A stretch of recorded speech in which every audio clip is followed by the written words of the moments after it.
Hello everyone, welcome to Chess for Beginners. I decided it would be quite fun to do a video for players kind of sort of my skill level or a bit lower.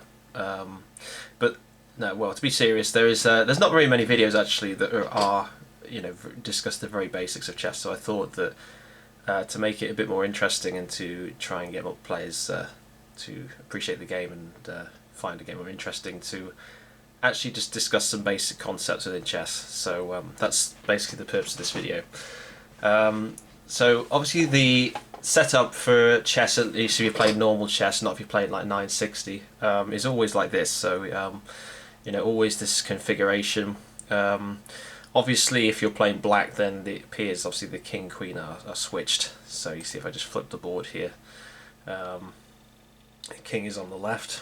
But yeah, so you might be thinking, well, what do I play? What do I as white? So we're going to just discuss some ideas really. So yeah, there are 20 possible opening moves. So every pawn can move either 1 or 2 squares, like this. And there are also 4 knight moves. So each knight has 2 first possible positions it can be placed in. So we can already you can imagine, visualize where all of black's pieces could potentially go. So you can visualize that each pawn can go 1 or 2 spaces forward, and each knight can come here to these squares and control some squares on the board. So yeah, you can see that black can't influence anything beyond the 4th rank, or rather the 5th rank from black's perspective. So it's rather easy to calculate moves at the start of the game. This is known as sort of a more strategical position. So chess positions are both a combination of strategic and tactical in nature. When there's no contact between pieces, then it's more rather a strategical position. So this is a strategical position. And yeah, a lot of beginners like to play moves like a4 or something, and you'll just move a pawn, I don't know, something like this. But what's the real reason for this? I mean, are we trying to attack with all our pawns, or because black can easily stop that. So it's kind of like, well, what's the point of doing this? And with moves like this, they actually stop, they block our pieces. So these are not usually the best moves. So we can have a look at some of the move ideas and discuss them. So yeah, something like a3, you're just really moving a pawn forward. And the same with a4.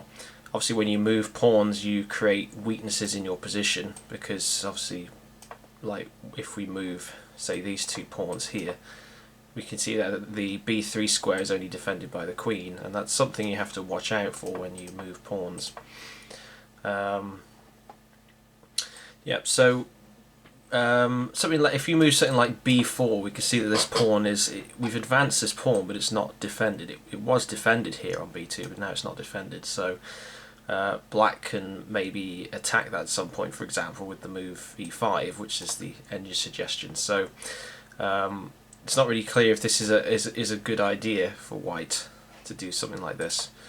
One move that you could play is something like b3.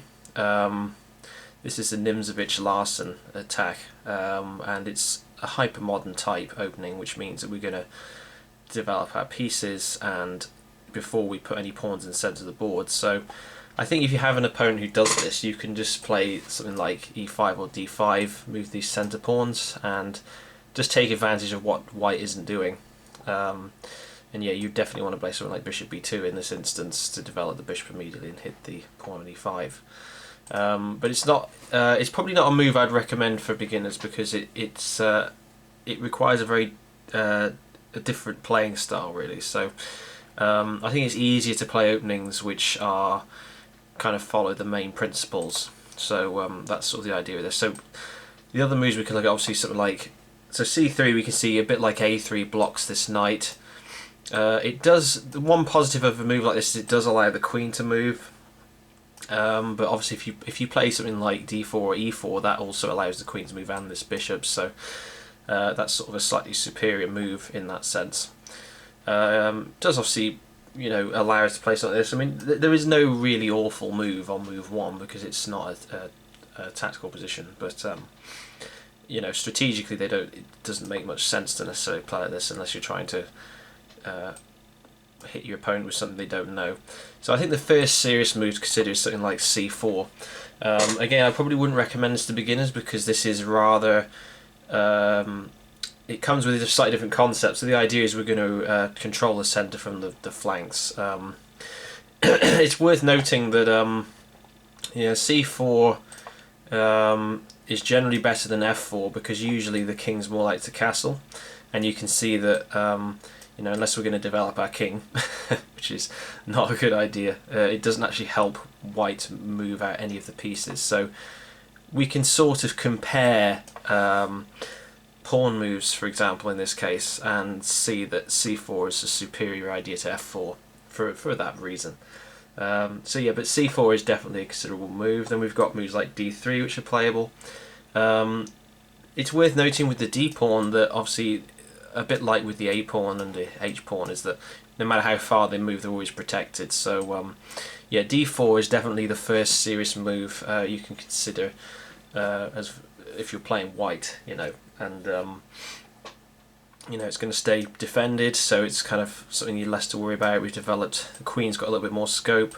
Our bishop can move. Obviously our king is open on the diagonal, so that's something you have to watch out for, but usually the king is not going to stay here. So one of the main objectives is we're going to try and control the centre and put 2 pawns in the middle, and then move our king, but protect our king by castling, which is put it into a safer position.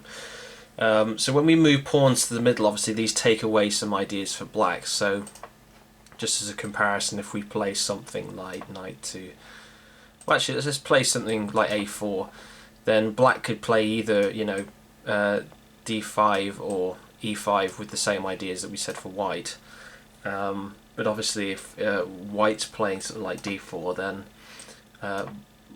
black can't really play something like e5, you know, certainly not as easily. So it's you know, you probably don't want to go down the route of using gambits really, unless you've really prepared well for it. So this is the idea of this. So obviously, you know, whatever you can do, your opponent can do.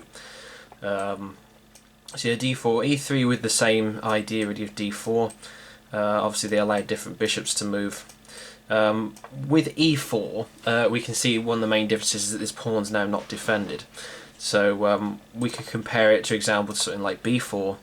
But again, one of the main differences is that when we move the e pawn, we're controlling the centre of the board, and usually this pawn is defended through development moves, so convenient ways such as knight c3 or d3 or, you know, whatever. So usually it's not such a big issue for white, and you know, in an ideal world we would develop our pieces. So you know, if white just plays something silly like this, and then, you know, we can just play something like this, then you can see that well, that would be an ideal scenario, but of course black's not going to allow you to do that. But you can see the value of allowing the pieces to move out. That's why I just illustrated that point really, and also kind of shows why you shouldn't move pawns on the side of the board because of something like that happening.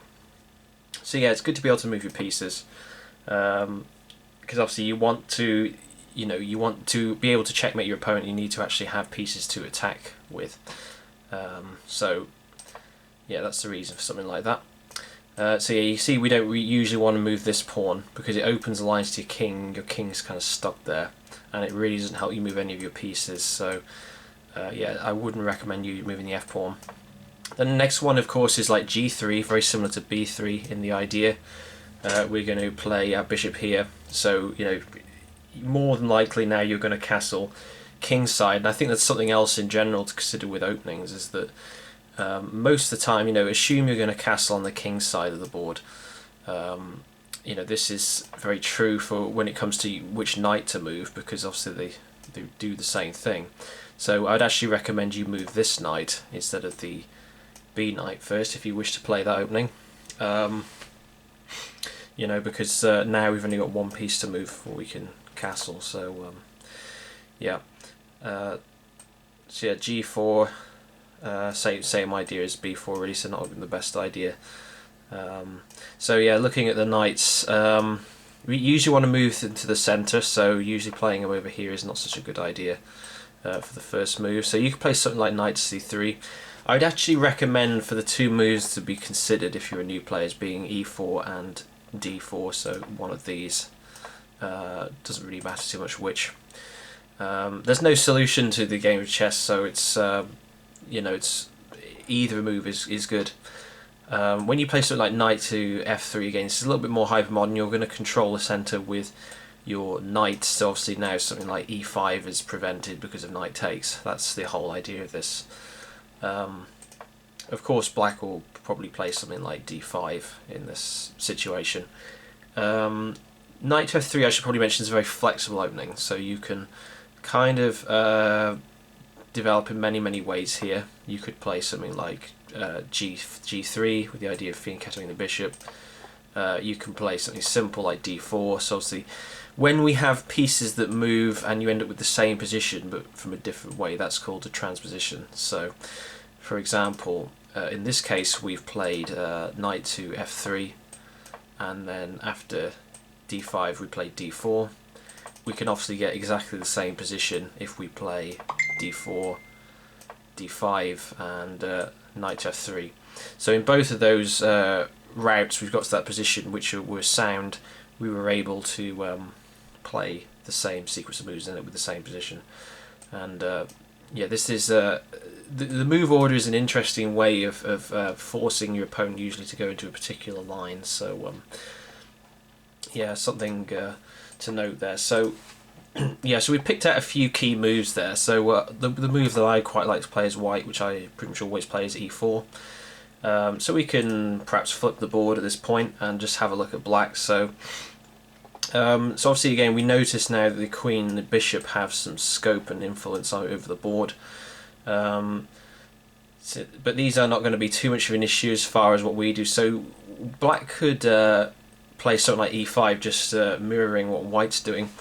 And I should mention that you have to be careful not to just copy your opponent indefinitely, because that will ending up to a losing position, and your opponent can just trade a piece, and obviously you can't take back because they've traded the piece that you were going to trade with. So, but up to a certain point, and in up to a certain level, it can be done. But yeah, e5 is a good move here. So we can consider kind of the same ideas and moves we've looked at, but just think more about the tactics of that position. So obviously we looked at the move knight f3 before. In this case, if we play knight f6, this is probably not the best line to go into as a new player, because this is a bit like a hypermodern opening. It gets into some moves and lines which kind of break general principles. But the idea is obviously this is provoking white to play e5, and after something like this, like c4 or d4, yeah, this is a bit more difficult to play. So I'd actually recommend in this case that you avoid that move. So if we consider the moves that I suggested for white, which was essentially d5. E5 and knight f3, we can see in this case probably the most logical is just to go e5, and I'm just going to keep flipping the board here. So yeah, obviously we would like to play the move d4, but obviously we can't because there's a pawn there. So at this point there's only really one logical move out of the three, which would be something like knight f3. And obviously at this point, as black, we do have this pawn being attacked, so at this point we could consider playing knight f6 and mirroring. This is still absolutely fine up to this point. Let's think about some other moves. So you probably want to avoid something like g6. You could play something like the Philidor with d6, but I would actually recommend avoiding this line because it does block this bishop. So I would actually recommend avoiding that. And let's see, what else could we suggest? So yeah, knight f6 I would suggest as definitely a move you could consider. You don't want to play something like bishop to d6, blocking his centre pawns. Yeah, that really only leaves this knight, so we can see really we can't really play like d5 or, well, we could probably play knight f6. That might actually be the move I'd recommend perhaps, but yeah, I might recommend that move actually. That's a good move. The other move which is very common here is just knight to c6, so this is very simply just going to defend this pawn. And again, flip the board, so we've got an interesting position now where white's got quite a few options. Yeah, we can develop our knight, we can develop our bishop. Yeah, there's quite a lot of options at this point for white really. Now stuff's obviously being attacked, we need to pay attention to some of the tactical ideas. So again, we could kind of look through some of the moves. Yes, we can avoid sort of some of the ideas here.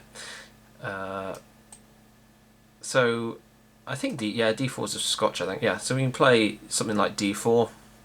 Here, obviously, this requires a bit of calculation. So I think the scotch is probably a considerable line you'd want to have a look at. I'm not going to go into all the tactics of every position because there's just too many, but yeah, probably avoid any other pawn move. I think knight c3 is definitely a line that you could consider here. That's one I'd recommend. And yeah, so we looked at the scotch. I think the only other moves really are bishop moves, and the two moves really that I would consider otherwise are bishop to c4, which is the Italian, and bishop to b5, which is what I like to play. I would say that with the Ruy Lopez, it is a slightly more complicated as far as theoretical line. So I think I might recommend actually something like knight to c3 in this case. It's quite a good idea to develop your knights before your bishops. So I'm going to just flip the board again. So yeah, so probably the most logical here, and what the engine recommends is knight to f6. So you know, this sort of position, which is very, very common really, but a very good, simple, straightforward kind of chess game with nothing really too complicated going on, and you'll get pretty familiar with some of the ideas pretty quickly here. You know, a lot of the moves are very logical, where we're just developing pieces, as we sort of said before, obviously, because that's what we want to do is you know, be able to attack our opponent with them, and then the more squares we can control, the better. So you can see now in this case is where we get the first sort of funny move suggested from the engine, a3, but that's for slightly more complicated reasons. But you can just play something like bishop c4 here. This is fine. Obviously, you've got to be careful when you have pieces that are can be able to be attacked. Yeah, I think I probably will just show this tactic because this is sort of a quite a common one when you have these four knights and these pieces here in this arrangement. Is this move knight takes e4, which looks a bit bizarre because it looks like it's just giving up a knight, but I already know through experience that the idea is that when white takes this, then black has this move d5. So black has been able to play a move that we generally suggested as black would want to play, and you see it's defended by the queen, and the idea is that black is going to get his piece back because only one of these can be moved and the other one will be lost.